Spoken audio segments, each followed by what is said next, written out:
that have just joined in, or a lot of people that watch the channel. So welcome back to the stream. Welcome back to another video. Today, we're going to talk about Tesla home charging options, kind of explained, because there's a lot of different, variations that you can get, like the Tesla charger and all these other chargers. So I'm going to give you my thoughts on what I'm actually doing and which Tesla charger or which charger I bought. And so we'll take a look at it and see all the different options so that hopefully you get a better idea of what you want to do. And hopefully my methodology makes sense to you. But if you're just joining in, my name is Dennis. I love talking about Tesla hacking, as I like to call it, but basically just getting the best deal on Tesla at the best possible price, or just getting really good financing on your Tesla. So if you're interested in any of that, please hit that subscribe. And today's video is actually sponsored by my Patreon link down below in the description, but more on that later. All right, so you just bought a Tesla, you just took it home, or maybe you're in the pre-planning phase and you want to figure out what do you want to buy, right? What's charging? How are you going to charge this thing? Are you going to just supercharge all the time and, pay that expensive rates? Because spoiler alert, supercharging is not cheap. It's probably even more expensive than like owning a hybrid car, because going to that supercharger can cost you anywhere from $20 to $30 a month $20 to $30 a time to charge it from 20 to 80%. So having a home charger is definitely recommended. The cost of installation can really range. The good thing is a lot of cities, a lot of states will help subsidize some of that. But if you have to like upgrade your panel at your home and it's really far away or something, it can cost $1,000 to $2,000, maybe even $3,000 at a time. But the question is like, which charger do you go with, right? So we have the standard wall connector that you can get that has the Tesla plug. Shout out to Tenet. We're giving away one of these. Check out last Friday's video, the financing video. And so this is like a pretty standard one. It's also the cheapest one that you can get. But the one thing I don't necessarily like with this one, it looks great, like the clean design, the white, silver, whatever it is, and it plugs right into your Tesla. I love that. But the one thing I just don't like is, I like buying things that, are long-term and kind of more sustainable. And so what if we buy a different EV? What if we buy a Rivian?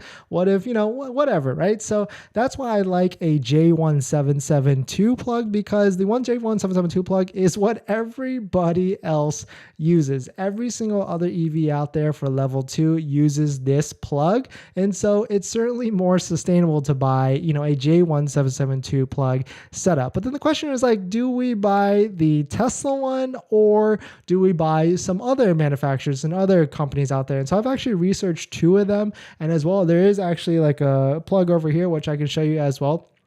But before we get into that, I want to go over I get this question a lot. Do you need a mobile connector? And so, the mobile connector used to come with every single Tesla, every single Tesla that you got bought. They kind of took that away. They wanted to save some money or whatever. And so I'm not sure if it's like useful. Like you can buy, if you do a lot of road trips and you stay at a lot of Airbnbs and you want some sort of backup system, then I can certainly think that this would make sense to you. Buy one of these. And the cool thing is you can buy different types of plugs for whatever you have, but I would not buy the mobile connector for daily use, because that will wear out the plug on your wall. So I'd rather you buy something that you can install and get an electrician to, of course, with permits, get installed, and it's more like a sustainable use. But this is good for like road trips and like short-term use or whatever. Or maybe if you're in an apartment building, we did that. I had this and I would plug into the apartment building and I'd be on my way ready to go. And so that was a great time when I basically charged for free.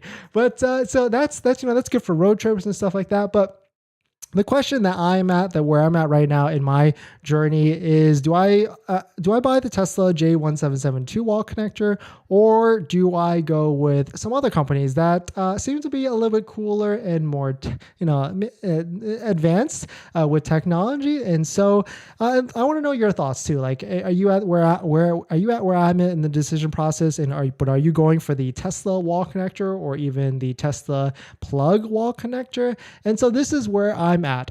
I've isolated down to 2 different types of charger. The first one is Juicebox. It seems like there's a lot of good reviews on this one. It's very cool with an app and all that stuff. It's outdoor rated as well, and so the reviews look good. But something about it I didn't necessarily like too much, and that's where I landed on the wall box slightly more as well. Both of these, the good news is both of these is that LA will pay for it up to a certain amount, and actually they wouldn't pay for the Tesla one, so that's kind of where it helped me with my decision. And they won't pay for the Tesla one because it's just not universal, it's not sustainable. So if people install in their house, like, why would they do that? Because you can only plug it into a Tesla one. And so I ended up with the wall box one. The one thing I really like with this one is you can separate the who's charging with it, and it will add up that certain amount. And so just in case we have roommates in the future, if we want, to rent out an area and they have an EV, I can track how much they're using, and so I can